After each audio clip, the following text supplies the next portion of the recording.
नमस्कार दोस्तों, 17 दिसंबर 2020 के डेली एडिटोरियल डिस्कशन में आपका स्वागत है। देखते हैं आज कौन कौन से इंपॉर्टेंट एडिटोरियल्स आज डिस्कस करेंगे।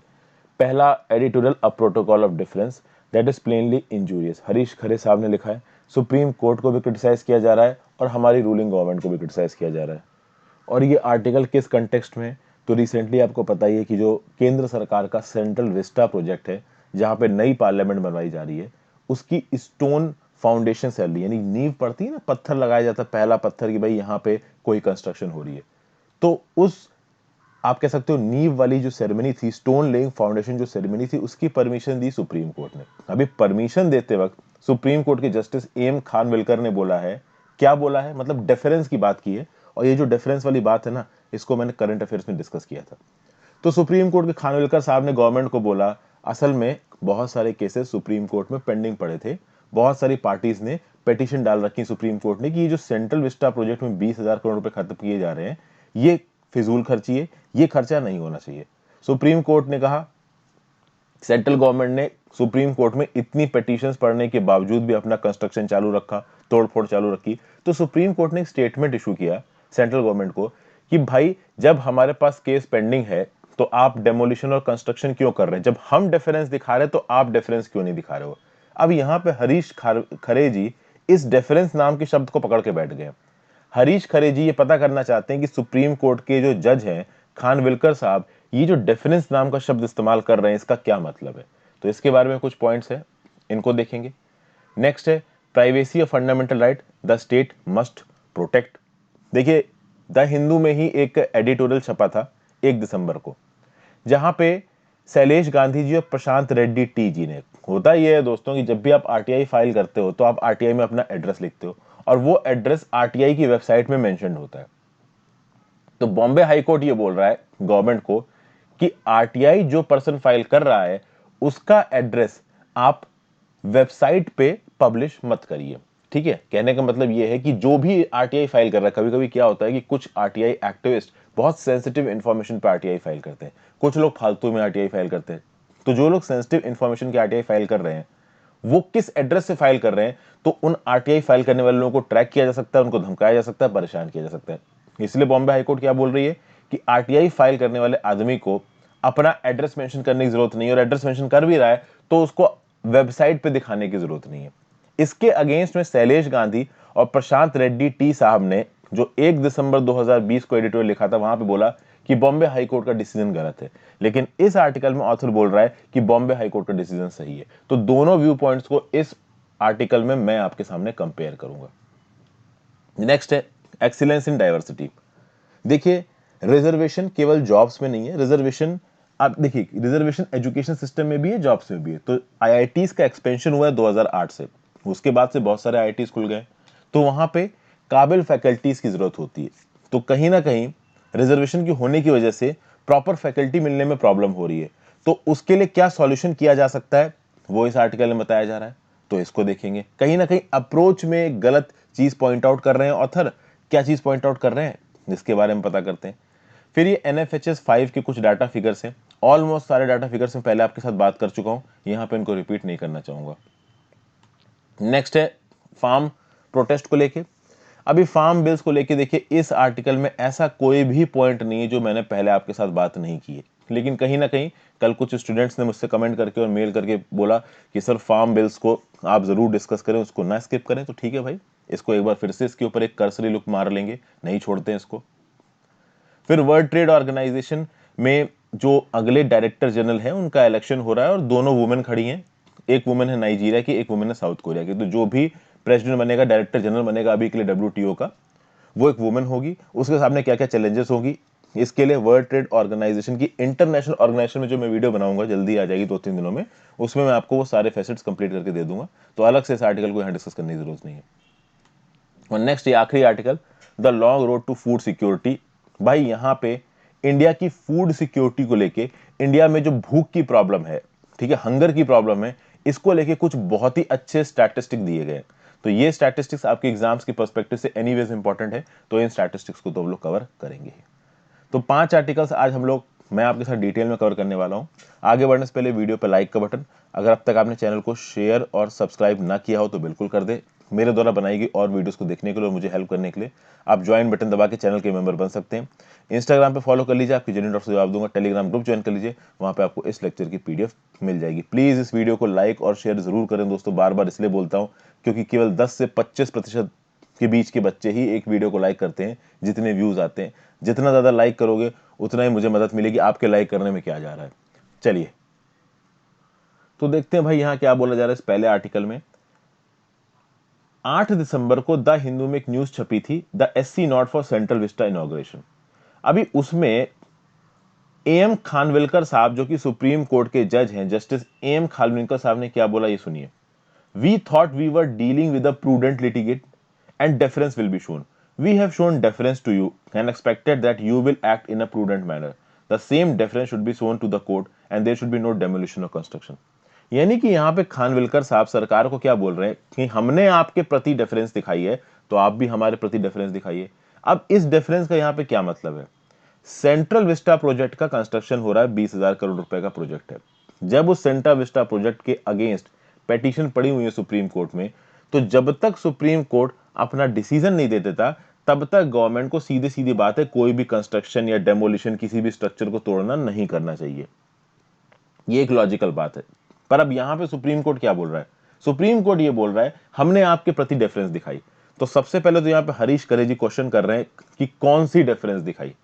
दूसरी तरफ सुप्रीम कोर्ट ये बोल रहा है कि ठीक है भाई, जो स्टोन लेइंग फाउंडेशन सेरेमनी है, जो नींव डालने वाली भूमि पूजन वाला जो काम है वो आप कर सकते हो, लेकिन आप कोई भी कंस्ट्रक्शन या डेमोलिशन नहीं करोगे। तो क्या यहां पे इनडायरेक्टली सुप्रीम कोर्ट के जस्टिस ये बोलने की कोशिश कर रहे हैं गवर्नमेंट को कि ठीक है भाई, आगे तो हम आपको परमिशन दे ही देंगे, अभी के लिए कोई कंस्ट्रक्शन मत करो क्योंकि हमारे पास केस पेंडिंग है। अभी हमारे पास केस पेंडिंग होने के बाद भी अगर तुम कंस्ट्रक्शन करते हो तो हमारी इमेज पे बात आएगी। तो हरीश खारे जी इनडायरेक्टली ये सवाल पूछने की कोशिश कर रहे हैं और हरीश खारवे साहब ये भी पूछ रहे हैं कि ये जो डेफरेंस दिखाई है सुप्रीम कोर्ट ने सरकार की तरफ, ये किसकी तरफ दिखाई है? क्या प्रधानमंत्री मोदी जी की तरफ दिखाई है, या फिर लॉ मिनिस्टर की तरफ दिखाई है, या बीजेपी की पूरी पार्टी है जो सेंट्रल सरकार है उसकी तरफ दिखाई है? किसकी तरफ दिखाई है? और सरकार ने जो डेफरेंस दिखाई है वो किसकी तरफ दिखाई है? तो सुप्रीम कोर्ट के किसी एक पर्टिकुलर जज खानविलकर साहब या किसी और जज की तरफ दिखाई है, या सारे जजेस की तरफ दिखाई है, या पूरी की पूरी judiciary supreme court, high court सबकी तरफ दिखाई है? तो इस डेफरेंस का क्या मतलब है, ये यहां पे इन्फर करने की कोशिश कर रहे हैं हरीश खरे साहब। फिर हरीश खरे साहब इस पूरे के पूरे सिनेरियो को किसके साथ जोड़ रहे हैं? अमेरिका के साथ जोड़ रहे हैं। तो अमेरिका के साथ जोड़ के यूएस सुप्रीम कोर्ट का एग्जाम्पल लेते हुए हरीश खरे साहब क्या बोल रहे हैं कि भैया यूएस सुप्रीम कोर्ट, जहां पे ज्यादातर जो जजेस की अपॉइंटमेंट की है वो रिपब्लिकन प्रेसिडेंट ने की है और रिसेंटली डोनाल्ड ट्रम्प ने की है। अभी डोनाल्ड ट्रम्प ने जजेस की अपॉइंटमेंट करने के बाद ये सोचा कि जब अगर मैं यूएस प्रेसिडेंशियल इलेक्शन में थोड़े वोटों से हार जाता हूं तो मैं लीगल चैलेंज पुटअप कर दूंगा सुप्रीम कोर्ट में और सुप्रीम कोर्ट के जजेस मेरी मदद करेंगे और मैं प्रेसिडेंट बना रहूंगा। लेकिन ऐसा यूएस में हुआ नहीं और यूएस के सुप्रीम कोर्ट ने ये जो डोनाल्ड ट्रम्प की दादागिरी है इसको रोक दिया। तो इस तरीके की दादागिरी इंडिया में क्यों नहीं रोकी जा रही है? पहली बात तो मैं आपको ये बोलूंगा दोस्तों कि भाई यहां पे जो इंडिया के जुडिशियल सिस्टम का कंपैरिजन यूएस के जुडिशियल सिस्टम से किया जा रहा है, ये कंपैरिजन बिल्कुल गलत है। जितनी स्ट्रांग यूएस की सुप्रीम कोर्ट है उतनी स्ट्रांग इंडिया की सुप्रीम कोर्ट नहीं है। किस टर्म्स में? फेडरल मैटर्स में। ऑब्वियस सी बात है, यूएस की जो सुप्रीम कोर्ट है वो फेडरल मैटर्स को देखती है, जो प्रोविंशियल स्टेट मैटर्स है वो स्टेट की जुडिशरी देखेगी। इंडिया में हमारा सुप्रीम कोर्ट फेडरल मैटर्स भी देखता है, स्टेट के मैटर्स भी देखता है। बट कहीं ना कहीं जुडिशियल सुप्रीमेसी का जो कॉन्सेप्ट आया है वो यूएस से आया है और पार्लियामेंट्री सोवरेनिटी का जो कॉन्सेप्ट आया है वो यूके से आया है। और इंडिया में जो सिस्टम है वो एक जुडिशियस मिक्स है, जुडिशियल सुप्रीमेसी का और पार्लियामेंट्री सोवरेनिटी का। तो यहां पे इंडिया में जुडिशरी और गवर्नमेंट बराबर है। तो कहीं ना कहीं Indian supreme court federal matters में उतनी ताकतवर नहीं है जितनी अमेरिका की सुप्रीम कोर्ट है। इसलिए ये जो कंपैरिजन किया जा रहा है इंडिया की सुप्रीम कोर्ट का अमेरिका की सुप्रीम कोर्ट का, ये कंपैरिजन ही गलत है। दूसरी बात भाई, वहां पे एक पर्सन जो बाइडेन कॉन्स्टिट्यूशनली जीत चुका है और दूसरा पर्सन डोनाल्ड ट्रम्प अपनी कुर्सी छोड़ने को तैयार नहीं है। तो ऑब्वियस सी बात है सुप्रीम कोर्ट तो जो बाइडेन का ही साथ देगा ना। उसको यहां पे आप एक सेंट्रल प्रोजेक्ट की भूमि पूजन से कनेक्ट करके देखिए, वो एक पोटेंट पॉइंट नहीं है। तो कुल मिला के यहां पे बोला ये जा रहा है कि जजेस से एक्सपेक्ट किया जाता है कि वो अपनी इंटेलेक्चुअल डेप्थ के हिसाब से काम करें, किसी भी प्रकार का पॉलिटिकल प्रेफरेंस ना दें, जुडिशियल टेम्परामेंट दिखाएं, अच्छी अच्छी बातें बताई जा रही हैं यहाँ पे। फिर सरदार वल्लभ भाई पटेल जी को कोट कर दिया है। सरदार वल्लभ भाई पटेल जी को कोट करके खरे साहब क्या बोल रहे हैं कि जब प्रधानमंत्री नेहरू प्राइम मिनिस्टर बने तो वल्लभ भाई पटेल जी ने नेहरू जी को याद दिलाया कि अब हमको तो कॉन्स्टिट्यूशन के लिमिट्स के अंदर काम करना है, हम बाहर नहीं जा सकते। तो कुल मिला के इल्जाम सा लगा रहे हैं खरे साहब हमारी जुडिशरी के ऊपर भी और हमारी सरकार के ऊपर भी कि ये कॉन्स्टिट्यूशन लिमिट के बाहर जा रहे हैं। प्रॉपर यहाँ पे क्रिटिसाइज किया जा रहा है जुडिशरी को भी और सरकार को भी। कहीं ना कहीं बैक एंड से हरीश खरे साहब ये दिखाने की कोशिश कर रहे हैं कि जो जुडिशरी है आज की डेट में, सेंट सुप्रीम कोर्ट, और जो हमारी सरकार है वो पीछे से मिले हुए हैं। अब ये बहुत सेंसिटिव स्टेटमेंट है बट खरे साहब तो यही बताने की कोशिश कर रहे हैं। नेक्स्ट बात करते हैं privacy, a fundamental right the state must protect. An open and transparent government that also respects every citizen's right to privacy is not a contradiction. यहां पे बात हो रही है एक ऐसे आर्टिकल की, एक ऐसे एडिटोरियल की जो कि छपा था 1 दिसंबर में। उसका टाइटल था इज अ पर्सन्स एड्रेस पर पब्लिक इंफॉर्मेशन। मतलब एक पर्सन का एड्रेस क्या एक ऐसी इंफॉर्मेशन है जो सबको बताई जा सकती है या नहीं बताई जा सकती। पब्लिक इंफॉर्मेशन मतलब किसी पब्लिक पोर्टल पे आप कोई चीज लिस्ट कर दो। अब मेरा एड्रेस है मान लीजिए, उसको किसी पब्लिक पोर्टल पे लिस्ट कर दिया गया तो क्या किया जा सकता है? क्या इससे मेरी प्राइवेसी वायलेट होगी? क्योंकि ऑब्वियस सी बात है 10 लोगों को पता चलेगा मैं कहां रहता हूं। ओके, अब कोई एक अनइंपॉर्टेंट, देखिए इंडिया में कोई ज्यादा इंपॉर्टेंट पर्सन तो है नहीं, एक नॉर्मल पर्सन बोलेगा पता कर लो एड्रेस, होने क्या वाला, मुझे तो कोई जानता नहीं, आएगा नहीं। लेकिन जब आरटीआई की बात आती है, आरटीआई में कोई एक पर्टिकुलर पर्सन सेंसिटिव इंफॉर्मेशन पूछता है किसी अथॉरिटी से, तो वो सेंसिटिव इंफॉर्मेशन अगर पॉलिटिकल मास्टर या किसी बड़े कॉर्पोरेट ग्रुप के अगेंस्ट है तो भाई उस पर्सन से परेशान किया जा सकता है, उस पर्सन को थ्रेट दी जा सकती है। तो इसीलिए बोला जा रहा है कि क्या आरटीआई के अंदर आपको एड्रेस देना जरूरी है, और एड्रेस देने के बाद क्या वहां पे वो एड्रेस आरटीआई की वेबसाइट पे ओपनली पब्लिक करना सही है। इसके बारे में जब शैलेश गांधी साहब और प्रशांत रेड्डी टी जी ने ये एडिटोरियल लिखा, कौन सा, इस पर्सन एड्रेस पब्लिक इंफॉर्मेशन, उन्होंने क्या बोला? इन्होंने ये बोला कि देखिए भाई, कोई भी ऐसा लॉ नहीं है, कोई भी ऐसा नियम कानून नहीं है जो कि स्टेट को यानी कि सरकार को इस बात से रोके कि भाई जो भी आरटीआई एप्लीकेंट्स हैं उनका जो एड्रेस है उस एड्रेस को वो पब्लिक पोर्टल पे डिस्प्ले ना करें। तो जब भी किसी आरटीआई को डिस्पोज किया जाता है तो आरटीआई में क्वेश्चन क्या था, उस आरटीआई का सरकार ने या डिपार्टमेंट ने, कंसर्न डिपार्टमेंट ने क्या जवाब दिया? आरटीआई फाइल करने वाले का नाम और उसका एड्रेस सब कुछ आ जाता है उस पोर्टल पे। तो यहां पे ये दो ऑथर्स कह रहे हैं कि भाई एड्रेस तो डालेंगे ही ना, सरकार के ऊपर किसी भी तरीके की ये बाउंडेशन नहीं है कि उसको आरटीआई लिटिगेंट का एड्रेस छुपाना है। और अगर आरटीआई लिटिगेंट नहीं चाहता कि उसका एड्रेस डिस्प्ले हो वेबसाइट पे तो आरटीआई लिटिगेंट को एक पीओ बॉक्स नंबर प्रोवाइड करना चाहिए। पोस्ट ऑफिस बॉक्स नंबर क्या होता है दोस्तों कि आप किसी भी बड़े शहर में, छोटे शहर में किसी पोस्ट ऑफिस में चले जाइए और वहां पोस्ट ऑफिस में आप एक पीओ बॉक्स खरीद सकते हो, किराए पे ले सकते हो। ओके, तो फिर आप उस पीओ बॉक्स का एड्रेस दे सकते हो। तो कल की डेट में आपके जितने भी लेटर्स होंगे वो उस पीओ बॉक्स में जाएंगे, तो आप जाके उस पीओ बॉक्स से अपने एड्रेस निकाल सकते हो, लेटर निकाल सकते हो, तो आपके घर पे नहीं आएंगे। तो this is basically one measure of protecting your privacy. तो यहां पे 1 दिसंबर वाले एडिटोरियल में यह बोला गया कि भैया कोई भी ऐसा नियम कानून नहीं है जो सरकार को रोकता हो एड्रेस पब्लिश करने से। तो अगर किसी आरटीआई लिटिगेंट को अपना एड्रेस छुपाना है तो बेटर वो ये है कि वो पीओ बॉक्स का एड्रेस दे, ना कि अपने घर का एड्रेस दे। इसके अगेंस्ट बात कर रहे हैं इस आर्टिकल में जो कि आज छपा है, और यहां पे क्या बोला जा रहा है इसको अब हम देखते हैं। तो ये राइटर्स क्या बोले, आज का जो मैं आज के और पहले के एडिटोरियल से एड्रेस कर रहा हूं, आज के जो एडिटोरियल के ऑथर हैं वो पहले के एडिटोरियल के लिए क्या बोल रहे हैं। पहले के एडिटोरियल के ऑथर ने बोला कि अगर आप पब्लिक टेलीफोन की डायरेक्टरी देखिए या वोटर लिस्ट को देखिए तो वहां पे जो एड्रेसेस हैं उनको प्राइवेट इंफॉर्मेशन की तरह एड्रेस नहीं किया जाता है, पोर्ट्रे नहीं किया जाता है। अब यहां पे आज के एडिटोरियल के राइटर्स ये लिखते हैं कि भाई ये तो आप बिल्कुल ही बेकार बात बोल रहे हो, इंडिया में प्राइवेसी का तो कोई कल्चर है ही नहीं, इंडियंस अपनी प्राइवेसी के बारे में चिंता करते ही नहीं है। क्यों चिंता नहीं करते हैं? क्योंकि भाई हम सब नॉर्मल लोग हैं, अगर किसी को एड्रेस पता चल भी जाएगा तो फर्क क्या पड़ता है। अभी सैफ अली खान और करीना कपूर जैसे लोग हैं वो एक बार को टेंशन कर सकते हैं कि भाई हमारा एड्रेस पता चल गया तो लोग हजारों लाखों की तादाद में आके गेट के बाहर खड़े हो जाएंगे, अमिताभ बच्चन घर के बाहर खड़े हो जाएंगे। बट एक नॉर्मल इंडियन को क्या फर्क पड़ेगा भाई, एड्रेस पता है, पता कर लो, अपना क्या जा रहा है। एक शर्त में ही एक नॉर्मल इंडिया अपना एड्रेस नहीं बताएगा कि किसी के साथ दुश्मनी हो, पंगेबाजी हो, तो भाई लड़ने वाला घर पे आके धमक के लड़ने लगे, उस केस में ही एक इंडियन अपनी इंफॉर्मेशन नहीं देगा, नहीं तो इंडियंस को फर्क नहीं पड़ता, भाई रखना है एड्रेस रखो, कौन ही आ रहा है घर पे। समझ गए बात को। तो यहां पे आज के प्रेजेंट डेट में जो एडिटोरियल राइटर्स हैं वो ये लिख रहे हैं कि देखिए ट्रांसपेरेंसी और अकाउंटेबिलिटी के जो नॉर्म्स है इंडियन सिस्टम में वो एग्जिस्ट ही नहीं करते हैं, लेकिन एग्जिस्ट करने चाहिए। चाहे सोशल वेलफेयर प्रोग्राम हो, चाहे पब्लिक इंटरेस्ट हो, वहां पे आपके जो एड्रेसेस हैं वो मैनेज करना स्टेट की रिस्पॉन्सिबिलिटी है। भले ही आज तक का जो भी मैनेजमेंट हो, चाहे पब्लिक टेलीफोन डायरेक्टरी हो, वोटर लिस्ट हो, भले ही उनके एड्रेसेस को हमेशा पब्लिक रखा गया हो, बट पब्लिक रखना सही नहीं है। लेटेस्ट जो प्राइवेसी के नॉर्म्स निकल के आ रहे हैं, जो राइट टू प्राइवेसी है, उसमें एक एड्रेस को पब्लिकली डिस्प्ले करना सही नहीं है, यह बात यहां पे बोली जा रही है। उसके बाद ऑथर यहां पे क्या बोल रहा है, a similar argument made by state was repelled by a unanimous 9-judge bench of the Supreme Court of India in Justice K.S. Puttaswamy retired versus Union of India and others 9 2017।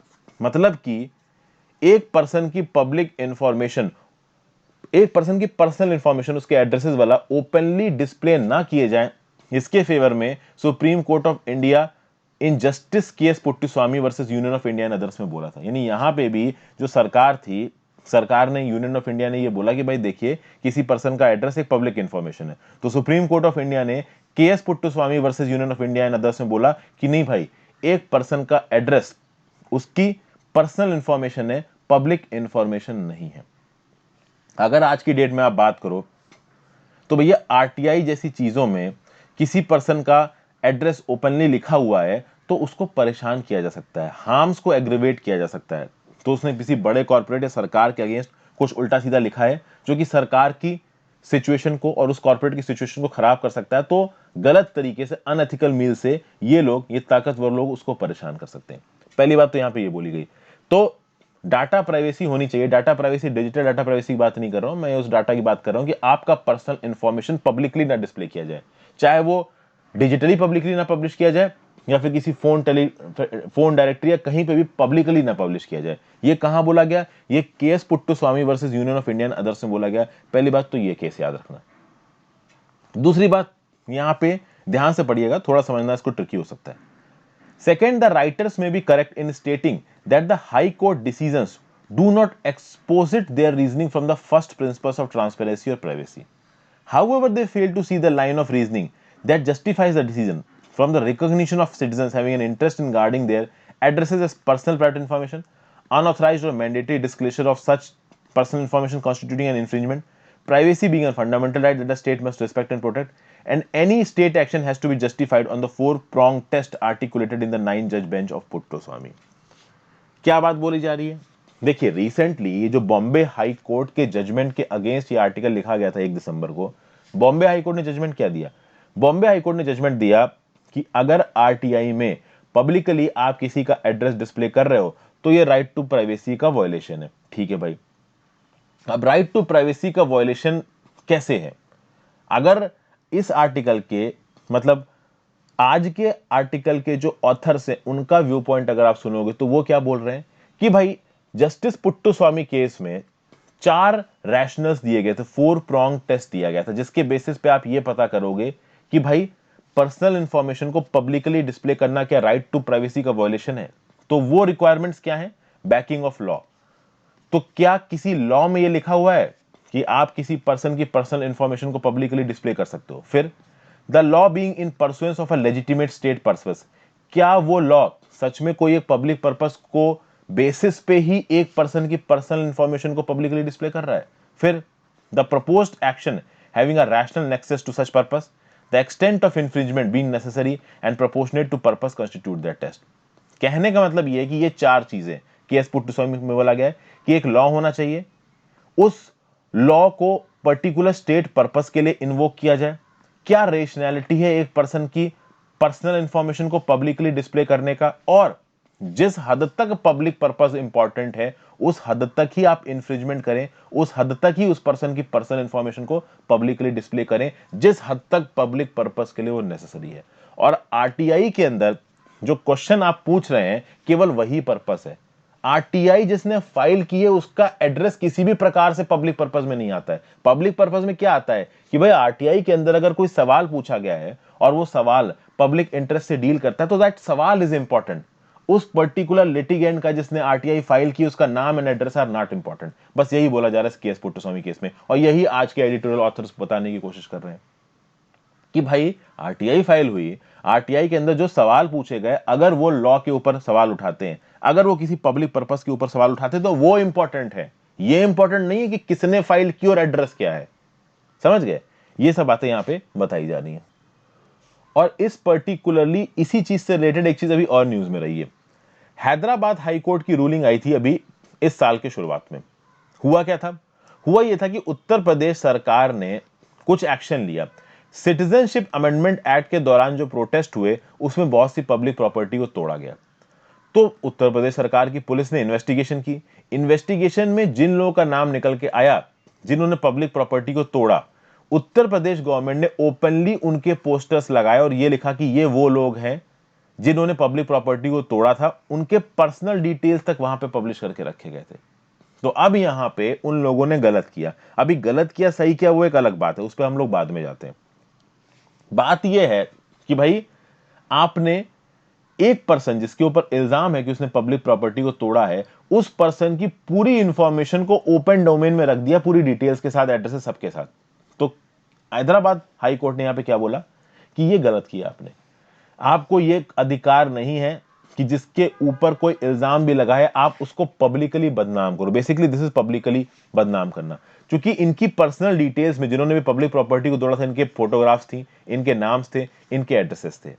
तो यहां पे जो पुट्टू स्वामी साहब ने किया था, मतलब पुट्टू स्वामी साहब का जो जजमेंट था, इस जजमेंट को ध्यान में रखते इलाहाबाद हाईकोर्ट ने क्या बोला? The court found that the action of state nothing but an unwarranted interference in the privacy of people.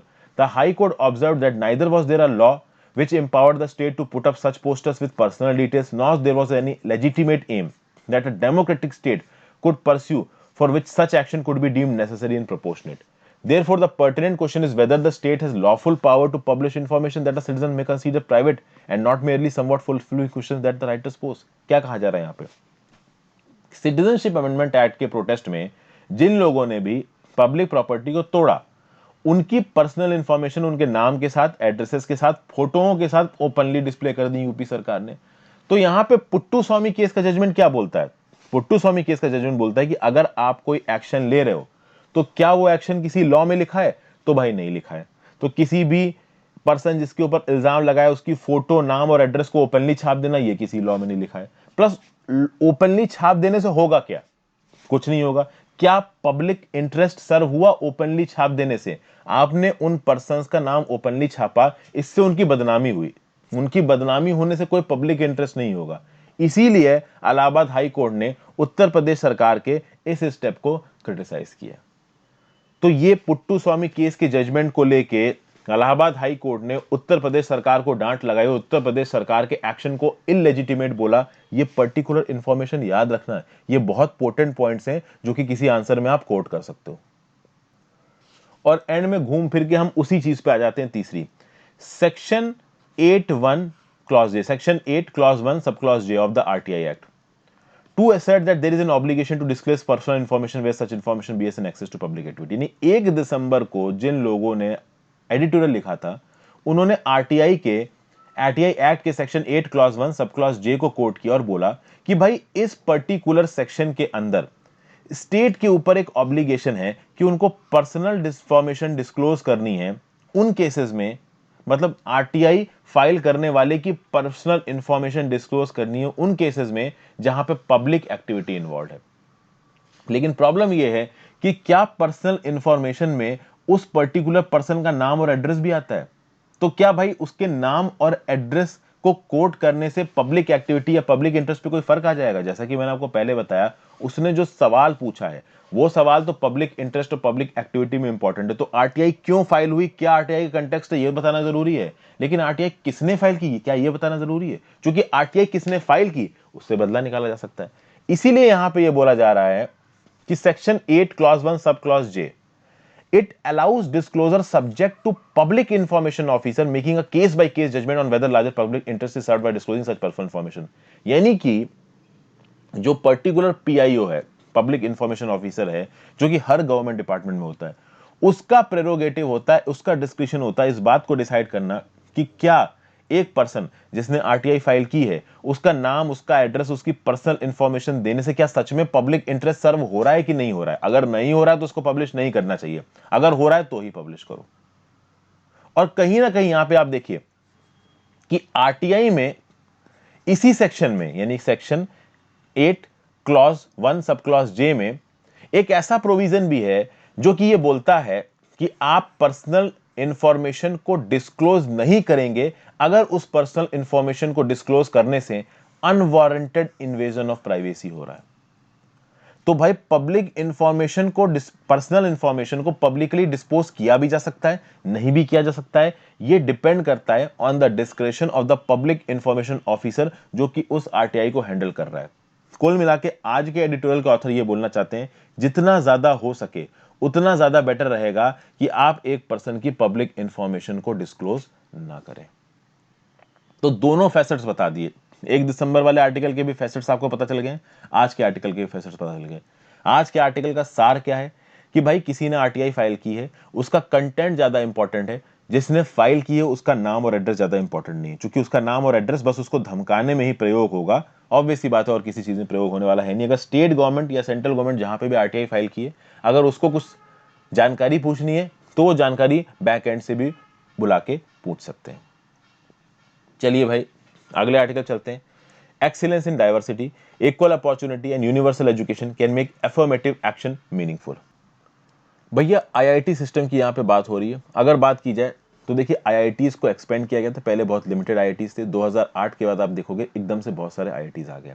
फिर ओबीसी जो नॉन क्रीमी लेयर है उसको भी यहाँ पे रिजर्वेशन दिया गया। अब यहाँ पे ये बोला जा रहा है कि ओवरऑल आईआईटी सिस्टम के एक्सपेंड होने की वजह से जो नंबर ऑफ सीट्स हैं, फैकल्टी की जो नंबर ऑफ मेंबर्स है उनकी ज्यादा जरूरत है, तो आपको ज्यादा फैकल्टीज हायर करनी है इतने सारे बच्चों को पढ़ाने के लिए। उसके बाद आपको रिजर्वेशन के हिसाब से फैकल्टीज हायर करनी है। तो हो यहां पे रहा है कि ये इंस्टीट्यूशंस रिजर्वेशन के नॉर्म्स को मीट करते हुए प्रॉपर तरीके से रिक्रूटमेंट नहीं कर पा रहे हैं, ऐसा इन इंस्टीट्यूशंस का बोलना है। ये बोल रहे हैं कि रिजर्वेशन के नॉर्म्स को मीट करते हुए हमारे लिए इतने बल्क में क्वालिफाइड टीचर्स को जो कि स्किलफुल हैं रिक्रूट करना मुश्किल हो रहा है, ऐसा यहां पे बोल रहा है। यहां पे बात की जा रही है सेंट्रल एजुकेशनल इंस्टीट्यूशंस रिजर्वेशन इन टीचर्स कैडर एक्ट 2019 की। ये एक्ट क्या बोलता है?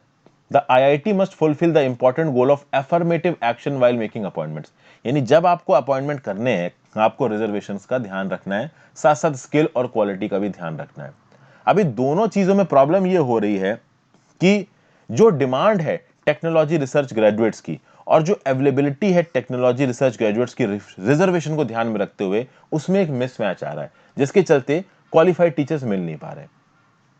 तो इस प्रॉब्लम को सॉल्व करने के लिए एजुकेशन मिनिस्ट्री ने सेंट्रल लेवल पे एक कमिटी बनाई, जिस कमिटी को एक टास्क दिया गया कि भाई सेंट्रल इंस्टीट्यूशंस जैसे कि आईआईटीज, वहां पे बच्चों के एनरोलमेंट में भी और फैकल्टी की रिक्रूटमेंट में, दोनों में रिजर्वेशन को ध्यान में रखते हुए और स्किल और क्वालिटी को ध्यान में रखते हुए आप अपने व्यू पॉइंट दीजिए। मतलब कि आईआईटीज में जो बच्चे पढ़ने जाते हैं और जो लोग पढ़ाने जाते हैं, उन दोनों केसेस में रिजर्वेशन को भी प्रॉपर तरीके से एम्प्लॉय किया जा सके, क्वालिटी भी कॉम्प्रोमाइज ना करे, इसके बेसिस पे आप अपने कुछ रिकमेंडेशंस दीजिए, ऐसा एजुकेशन मिनिस्ट्री ने इस कमिटी को बोला।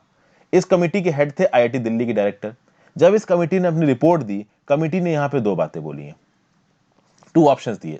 पहले बात तो उन्होंने ये बोला है कि भाई ये जो 2019 का लॉ है, 2019 के कौन से लॉ की बात हो रही है? बात हो रही सेंट्रल एजुकेशन इंस्टीट्यूशंस रिजर्वेशन इन टीचर्स कैडर एक्ट 2019।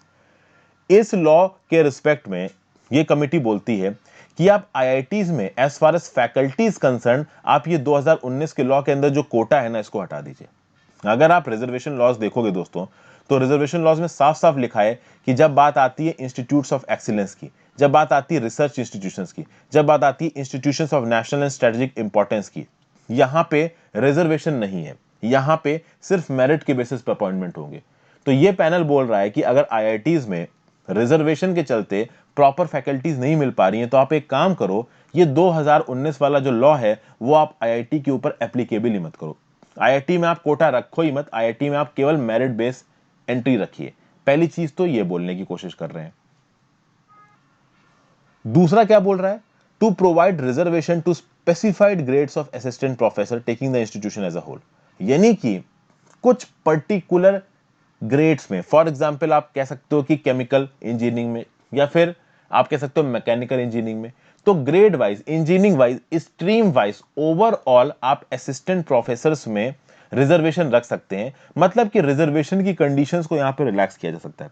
पहली बात तो रिजर्वेशन का 2019 के एक्ट के हिसाब से जो एप्लीकेशन है आईआईटीज में उसको आप खत्म कर दो। आप रिजर्वेशन रखो बट इस तरीके से रखो कि क्वालिटी भी मिसमैच ना हो और ओवरऑल कुछ अलग अलग ग्रेड्स में असिस्टेंट प्रोफेसर को उनकी क्वालिटी के हिसाब से और उनके कोटे के हिसाब से भी नौकरियां मिले। तो ये बात बोला इस पैनल ने, इस कमिटी ने, जिस कमिटी को एजुकेशन मिनिस्ट्री ने बनवाया है। ठीक है भाई। उसके बाद यह भी बोला गया है कि मान लीजिए असिस्टेंट प्रोफेसर की अपॉइंटमेंट करते वक्त मान लीजिए रिजर्व कोटा में जो सीटें हैं वो अवेलेबल नहीं है। तो अब होता ही है कि रिजर्वेशन में क्या होता है दोस्तों, कि मान लीजिए एक साल में 100 सीटें आई और 100 सीटें में से मान लीजिए 50 सीटें रिजर्व है, तो 50 सीटें अगर इस साल नहीं भरी गई हैं तो वो बैकलॉग हो जाएगा अगले साल में।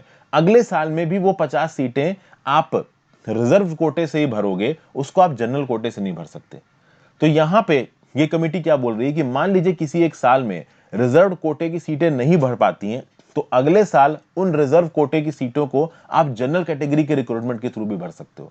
तो ऐसा ये मत रखो कि अगर एक साल में रिजर्वेशन का बैकलॉग बन गया है तो अगले साल भी रिजर्वेशन के थ्रू ही उन सीटों को भरा जाएगा। ये मत रखिए, आप जनरल कोटे से उस सीट को भरिए। कहीं ना कहीं यहां पे मेरिट को ज्यादा प्रेफरेंस दी जा रही, रीजन बीइंग कि ऑथर ने यहां पे जो अप्रोच है उस अप्रोच को अलग तरीके से बताया। मैं आपको एक और बात बता दूं, ऑथर ने यहां पे इस आर्टिकल को एंटी रिजर्वेशन पर्सपेक्टिव में नहीं लिखा है।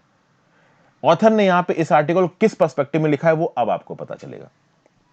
क्या बोला जा रहा है, diversity achieved through affirmative action such as compensatory discrimination in favor of some classes of citizens corrects historical distinction, but for it to be fully realized, however, the concomitant is massive investment in the education system at all level which can raise the capability of students। यानी कि क्या बोला जा रहा है, देखिए ये जो कंपनसेटरी डिस्क्रिमिनेशन है ना, ये रिजर्वेशन की बात हो रही है।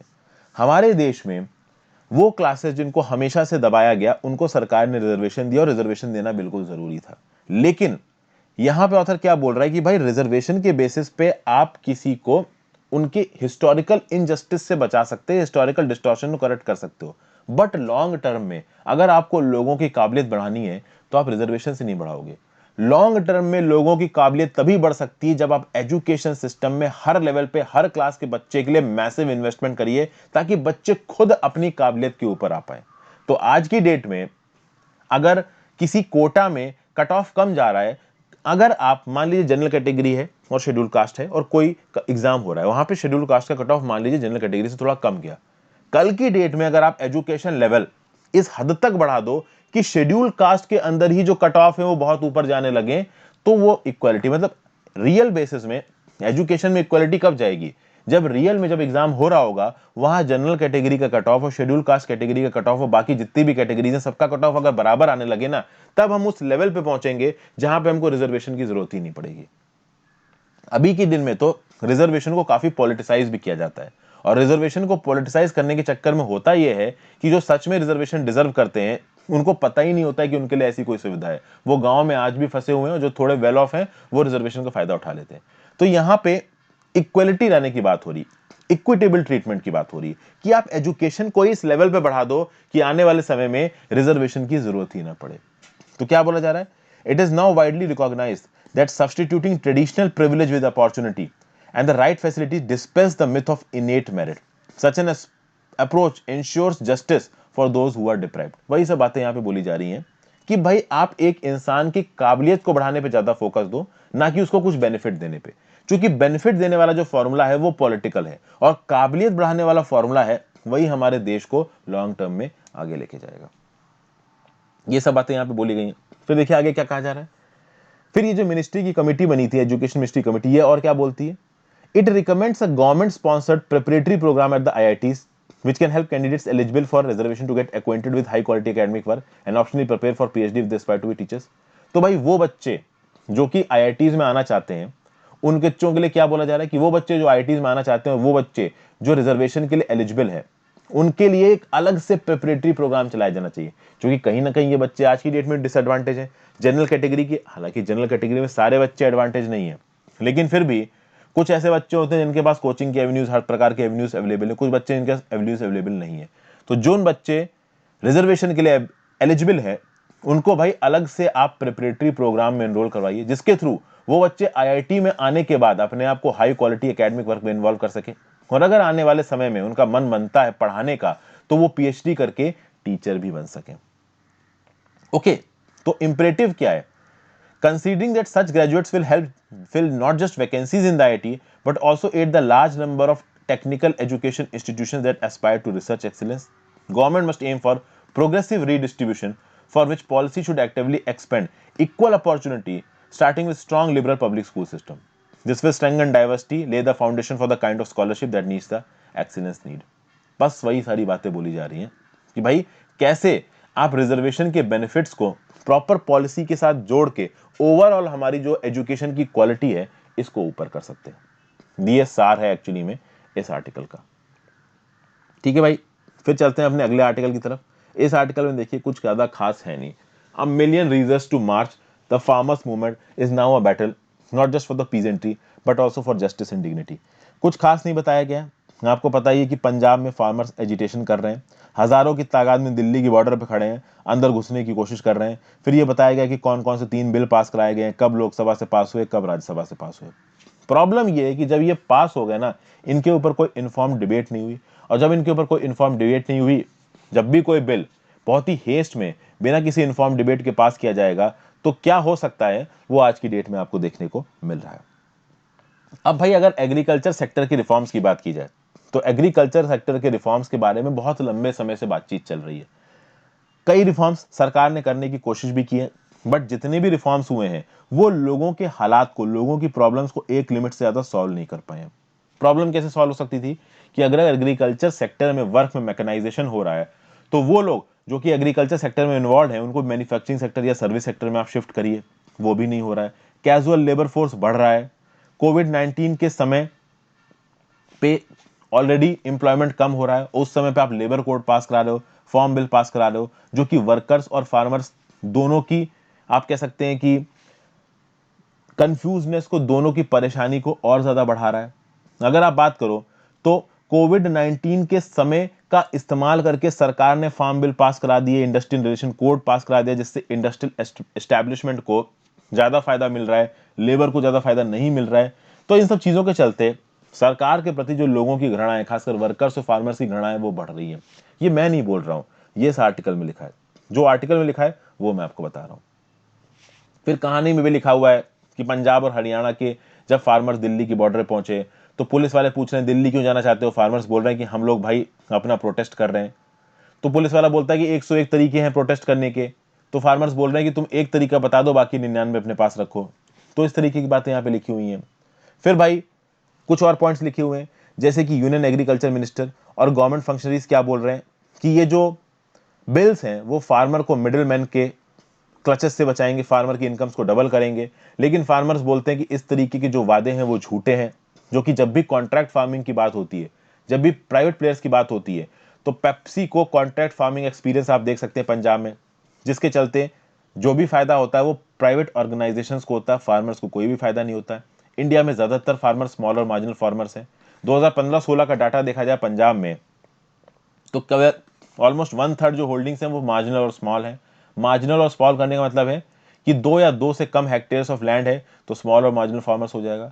फिर आप देखिए कि 2 से 4 हेक्टेयर्स ऑफ लैंड के भी 33% लोग हैं, 1/3 है। 4 से 10 हेक्टेयर्स ऑफ जो लैंड है वो 28% लोगों के पास है, और 10 हेक्टेयर से ज्यादा लैंड केवल 5% ऑफ फार्मर्स के पास है। तो 2 या 2 से कम हेक्टेयर्स 1/3 के पास, 2 हेक्टेयर से 4 हेक्टेयर्स एक और 1/3 के पास, 4 से 10 हेक्टेयर्स 28% लोगों के पास, 10 हेक्टेयर से ज्यादा केवल 5% लोगों के पास। तो ज्यादातर जो फार्मर्स हैं वो स्मॉल और मार्जिनल हैं और वो अपने प्रोड्यूस को ल्यूक्रेटिव मार्केट्स में जाके नहीं बेच सकते, क्योंकि उनके पास वो लॉजिस्टिक है ही नहीं कि वो अपने फार्म प्रोड्यूस को ट्रांसपोर्ट कर सकें, इसलिए वो एपीएमटी मंडी में जाते हैं। और कहीं ना कहीं ये अगर प्राइवेट प्लेयर्स आते हैं तो ये प्राइवेट प्लेयर्स उन्हीं के प्रोड्यूस को बहुत सस्ते में खरीद लेंगे। यहां पे बिहार के एक्सपीरियंस की भी बात की जा रही है। बिहार में एपीएमसी सिस्टम को 2006 में अबॉलिश कर दिया गया, ओपन मार्केट ऑपरेशंस लाए गए, उसके बावजूद भी प्राइवेट मंडी में कोई खर्चा नहीं आया। आज की डेट में भी बिहार में जो फार्मर्स है उनका एक्सप्लॉयटेशन जोरों पे जारी है। ठीक है भाई, तो यहां पे किस किस चीज की डिमांड की जा रही है? एग्रीकल्चर एक्ट्स को अबॉलिश कर दीजिए, पब्लिक डिस्ट्रीब्यूशन सिस्टम को यूनिवर्सलाइज करिए, इलेक्ट्रिसिटी अमेंडमेंट बिल 2020 को विड्रॉ करिए। तो ये सारी बातें यहां पे बोली जा रही हैं, जैसा कि मैंने आपको शुरू में ही बताया था कि भाई इस आर्टिकल में कुछ भी नया नहीं है, बट फिर भी इसके लिए डिस्कस कर लिया क्योंकि जनता की डिमांड पे। आगे बात करते हैं the long road to food security. भाई इस आर्टिकल में कुछ इंपॉर्टेंट स्टैटिस्टिक्स दिए हुए हैं और ये इंपॉर्टेंट स्टैटिस्टिक्स मुझे आपके साथ डिस्कस करने हैं, तो उसके बारे में बात करते हैं। Despite being self sufficient in agriculture production, India's hunger level are alarming. क्या बात की जा रही है भैया? इंडिया के जो माल न्यूट्रिशन लेवल है ना, वो बहुत सी अफ्रीकन कंट्रीज के माल न्यूट्रिशन लेवल से दुगने हैं। अगर आप बात करो ग्लोबल हंगर इंडेक्स 2020 की, तो इंडिया की रैंक क्या है? 94 से 107 में। 107 में 94 कंट्री पे है, मतलब 107 में 94 नंबर की सबसे भूखी कंट्री है इंडिया। बांग्लादेश से पीछे, पाकिस्तान से पीछे, इवन नेपाल से पूछे। उसके बाद फूड एंड एग्रीकल्चर ऑर्गेनाइजेशन, जो यूनाइटेड नेशंस की स्पेशलाइज्ड एजेंसी, इसकी एक रिपोर्ट बोलती है कि 194 million people go hungry every day in India, यानी 19 करोड़, 19.5 करोड़ लोग रोज भूखे सोते हैं, जो कि दुनिया की अंडर नूरिश पॉपुलेशन का 23% है। यानी दुनिया की अंडर नूरिश पॉपुलेशन का 23% लोग कहां रहते हैं? इंडिया में रहते हैं। और इन सब बातों को आप एक फैक्टर में ध्यान रख के एसेस करिए कि सुप्रीम कोर्ट ने right to food case, Supreme Court का एक लैंडमार्क जजमेंट है जिसमें सुप्रीम कोर्ट ने बोला है कि आर्टिकल 21 ऑफ द कॉन्स्टिट्यूशन के अंदर आता है right to food. Right to life है ना जो आर्टिकल 21 का, उसके अंदर इनबिल्ट है राइट टू फूड। यानी कि एक इंसान अगर जी रहा है तो उसको यह बेसिक राइट है कि उसको प्रॉपर खाना मिलेगा। और क्या खाना मिलेगा जब 19.5 करोड़ लोग इंडिया में भूखे सो रहे हैं, उनको खाना ही नहीं मिल रहा है? तो भाई हम लोग अपने कॉन्स्टिट्यूशनल ऑब्लिगेशंस को ही मीट नहीं कर पा रहे हैं। जो हमारी सुप्रीम कोर्ट ने बोला है कि राइट टू लाइफ के अंदर आता है राइट टू फूड, उसी को मीट नहीं कर पा रहे हैं। इसीलिए आजादी के 73 साल बाद आज भी इंडिया में जो फूड सिक्योरिटी है वो एक सपना ही बन के रह गई है, पूरी तरीके से आ नहीं पाई है। तो paradox of plenty, paradox of plenty मतलब एक तरफ आपको बिल्कुल ही अमीरी दिखेगी और दूसरी तरफ आपको बिल्कुल ही गरीबी दिखेगी, साइड बाय साइड। अब बात की जाए तो क्या हमारे पास खाना नहीं है? भाई हमारे पास बहुत खाना है। सेल्फ सफिशिएंसी हम पा चुके हैं एग्रीकल्चरल प्रोडक्शन में बहुत पहले ही, लेकिन तब भी मास हंगर रैम्पेंट है और कहीं ना कहीं जो भी फूड प्रोड्यूस हुआ है वो पीडीएस गोडाउन में सड़ता रहता है। जितना भी ओवरऑल पॉपुलेशन को खिलाने के लिए फूड ग्रेन्स चाहिए, उससे ज्यादा इंडिया प्रोड्यूस करता है। 2018-19 में इंडिया ने 283.37 million ton of food grains produce किए थे। कंट्री नंबर 1 है मिलेट्स में, नंबर 2 है राइस और व्हीट की प्रोडक्शन में दुनिया भर में। अगर इंडिया के हॉर्टिकल्चर क्रॉप्स की बात की जाए, जैसे कि फ्रूट्स और वेजिटेबल्स, तो वो भी सरप्लस है। जितनी रिक्वायरमेंट है उससे ज्यादा हम पैदा करते हैं। 2018-19 में 313 मिलियन टन ऑफ फ्रूट्स और वेजिटेबल्स को पैदा किया गया। उसके बाद एक डाटा रिलीज किया गया है, किसके द्वारा? डिपार्टमेंट ऑफ कंज्यूमर अफेयर्स द्वारा, जो कि ये बोलता है कि 62,000 ton of food grains Food Corporation of India के अंदर रखे रखे सड़ गए 2011 से लेकर 2017 के बीच में। अगर इन 62,000 टन ऑफ फूड ग्रेन्स को लोगों को रिलीज कर दिया जाता तो कितने लोगों को भूखा नहीं रहना पड़ता। 2016-17 में अकेले 8,600 टन ऑफ फूड ग्रेन्स सड़ चुके थे आपके पीडीएस गोडाउन्स में, एफसीआई यानी फूड कॉर्पोरेशन ऑफ इंडिया के गोडाउन्स में। फिर एक और स्टडी है Indian council for research on international economic relations की, जो कि ये बोलती है कि इंडिया में अगर आप पब्लिक डिस्ट्रीब्यूशन सिस्टम की बात करिए तो बहुत से बोगस और फेस और इनएलिजिबल राशन कार्ड्स बनते हैं। तो भैया गांव में, शहरों में जो रसूखदार लोग हैं वो इलीगल तरीके से राशन कार्ड मंगा लेते हैं और अपने राशन कार्ड के थ्रू वो फ्री में ग्रेन्स, फूड ग्रेन्स लेते हैं, जबकि एक्चुअली में वो जो राशन कार्ड्स हैं वो पुअर फैमिलीज को मिलनी चाहिए। तो जो बहुत सी जेन्युइन पुअर फैमिलीज हैं वो पब्लिक डिस्ट्रीब्यूशन सिस्टम का फायदा नहीं उठा पाते, और जो अमीर लोग हैं जो खरीदना अफोर्ड कर सकते हैं वो जाली राशन कार्ड बना के पब्लिक डिस्ट्रीब्यूशन सिस्टम के थ्रू फ्री में खाना लेते हैं। तो भैया हमारा जो पब्लिक डिस्ट्रीब्यूशन सिस्टम है वही खराब है, उसमें रैम्पेंट करप्शन है। तो इसके लिए एक टू प्रोंग पॉलिसी लेके आनी ये बात कही जा रही है, जिसमें पहले the government must ensure remunerative price for farm produce, यानी जितना भी पैदावार हो रही है खाने की उसके लिए मिनिमम सपोर्ट प्राइस फार्मर्स को मिलनी चाहिए, और मिनिमम सपोर्ट प्राइस के रिजाइम को और क्रॉप्स तक पहुंचाना चाहिए, जो कि सरकार नहीं करने वाली है। ठीक है, तो अगर मिनिमम सपोर्ट प्राइस को ज्यादा से ज्यादा क्रॉप्स में लेके जाया जाएगा तो फार्मर्स की जेब में पैसा आएगा, और फार्मर्स की जेब में पैसा आएगा तो फूड सिक्योरिटी, न्यूट्रिशन सिक्योरिटी बढ़ेगी। दूसरी बात, इंडिया में पब्लिक डिस्ट्रीब्यूशन सिस्टम और पब्लिक प्रोक्योरमेंट को और सुधारने की जरूरत है। पीडीएस और फूड प्रोक्योरमेंट ये एक इशू, और दूसरा इशू एमएसपी का इशू, ये दो ऐसे इश्यूज हैं जिसमें सक्सेसिव सरकारों को क्रिटिसाइज किया गया, केवल अभी की बीजेपी की नहीं, इससे पहले की कांग्रेस ने भी कुछ नहीं किया है इसमें। तो यहां पे ऑथर एक ऑप्शन दे रहे हैं कि भाई जो पुरानी अन्नपूर्णा योजना स्थिति थी ना, इसको आप रिवैम्प कर सकते हो। इस अन्नपूर्ण स्थिति के अंदर क्या था कि भाई 10 किलोग्राम ऑफ अनाज हर महीने फ्री में बांटा जाएगा उन डेस्टिट्यूट पर्सन को जिनकी उम्र 65 साल से ज्यादा है। लेकिन सेंटर ने एक प्रॉब्लम क्रिएट कर दी है। सेंट्रल ने national old age pension scheme में क्या बोला कि भाई जिसको ओल्ड एज पेंशन मिल रहा है उसको अन्नपूर्ण योजना के अंदर फ्री ग्रेन्स 10 किलो नहीं मिलेंगे। लेकिन वो लोग जिनको नेशनल ओल्ड एज पेंशन नहीं मिल रही है, ऐसे लगभग 20% लोग हैं total number of old people में, उनको भाई ये अन्नपूर्ण योजना स्कीम का बेनिफिट मिलना चाहिए। अब आप ये कैसे पता करोगे कि किस गरीब, किस बूढ़े आदमी को नेशनल ओल्ड एज पेंशन मिल रहा है और किसको नहीं मिल रहा है, कौन फेक है कौन गरीब है, पता करना बहुत मुश्किल है। फॉर एग्जाम्पल केरला जैसे स्टेट्स में जो सोशल सिक्योरिटी पेंशन है वो होलिस्टिकली सारे बूढ़े लोगों को कवर करती है, तो इस हिसाब से तो केरला में सारे बूढ़े लोगों को अन्नपूर्ण योजना की स्कीम का बेनिफिट नहीं मिलना चाहिए। तो कहीं ना कहीं ओवरऑल चीजों को रिफॉर्म करने की बात की जा रही है, और यहां पे पल्सेस के प्रोडक्शन पे बात की जा रही है। अगर आप ग्लोबल पल्स कॉन्फेडरेशन की बात करिए तो ग्लोबल पल्स कॉन्फेडरेशन क्या बोलता है कि pulses are a part of healthy balance diet, और पल्सेस अगर कोई पर्सन इनहेल करता है, खाता है, तो उसकी इलनेसेस जैसे कि कैंसर, डायबिटीज, हार्ट डिजीज होने के चांसेस बहुत कम है। और वर्ल्ड फूड प्रोग्राम ने पल्सेस को क्या बोला है कि भैया 60 ग्राम ऑफ पल्सेस तो टिपिकल फूड बास्केट में होना चाहिए। मतलब एक पर्सन जो खाना खाता है उसको अगर आप फूड बास्केट बोल रहे हो तो उसमें सीरियल्स, ऑयल्स, शुगर, सॉल्ट के साथ 60 ग्राम पल्सेस एटलीस्ट होनी चाहिए। लेकिन पल्सेस के हालात इंडिया में क्या चल रहे हैं देखिए। The background note for parliamentary standing committee on food, consumer affairs and public distribution titled price rise for essential commodities causes and effects 2020, ये क्या बोलता है, while dietary shift in favor of proteins is an otherwise vegetarian society, the consumption of pulses is growing, but production has not kept pace. However, production of pulses has increased during the last 2 years, which has resulted partly from continuous increase in MSP, increased production, and creation of buffer stock for pulses. Hence, this is an ideal time to include pulses to in our public distribution system. क्या बोला जा रहा है? Parliamentary committee की इस report के द्वारा जिसका टाइटल है price rise for essential commodities causes and effect 2020, ये बोल रहा है कि भाई इंडिया की जो सोसाइटी है वो नॉर्मली वेजिटेरियन सोसाइटी है। दुनिया में जिस लेवल पे नॉन वेजिटेरियन खाया जाता है, इंडिया में उतना नॉन वेजिटेरियन नहीं खाया जाता है। तो हमारी प्रोटीन रिक्वायरमेंट्स के लिए हम लोग दालों पे डिपेंडेंट है, और दालों का कंजम्पशन पिछले 2 सालों में बढ़ गया है, लेकिन प्रोडक्शन उतना नहीं बढ़ा है। इसलिए सरकार ने बहुत से स्टेप्स लिए दाल का प्रोडक्शन बढ़ाने में, ये बात भी बिल्कुल सही है।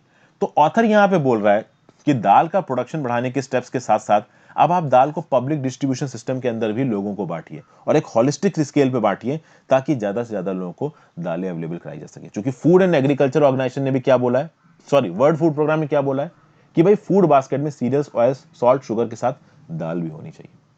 तो ये सारे पॉइंट्स पेश किए हैं राजमोहन यूनिनाथन जी ने, जो कि एक एमपी हैं और मेंबर है departmental related standing committee on food, consumers affairs and public distribution के। तो ये था आज का डिटेल्ड एडिटोरियल एनालिसिस। दोस्तों काफी बड़ा हो गया है, नॉर्मल कर मैं इतना बड़ा एडिटोरियल एनालिसिस नहीं बनाता हूं, बट ठीक है, इन्फॉर्मेशन ज्यादा थी तो मैंने आपके साथ डिस्कस कर लिया। अपने व्यू पॉइंट्स नीचे कमेंट बॉक्स में जरूर दीजिएगा। आप जरूर मुझे बताइए कि आप वीडियोस पसंद कर रहे हैं, नहीं पसंद कर रहे हैं, क्या चेंजेस चाहते हैं आप अपने वीडियोस में, जो भी आपके इनपुट्स हैं। प्लस दोस्तों बार बार आपसे रिक्वेस्ट करता हूं, वीडियो को लाइक जरूर करिए, वीडियो को शेयर जरूर करिए, अपने दोस्तों के साथ इस वीडियो के बारे में बताइए कि भाई ये वीडियोस हैं, इसको भी देख लीजिए, इससे मुझे हेल्प मिलेगी। अगर आप कुछ करना चाहते हो तो ये कर सकते हो। Thank you for watching friends, have a great day, good bye.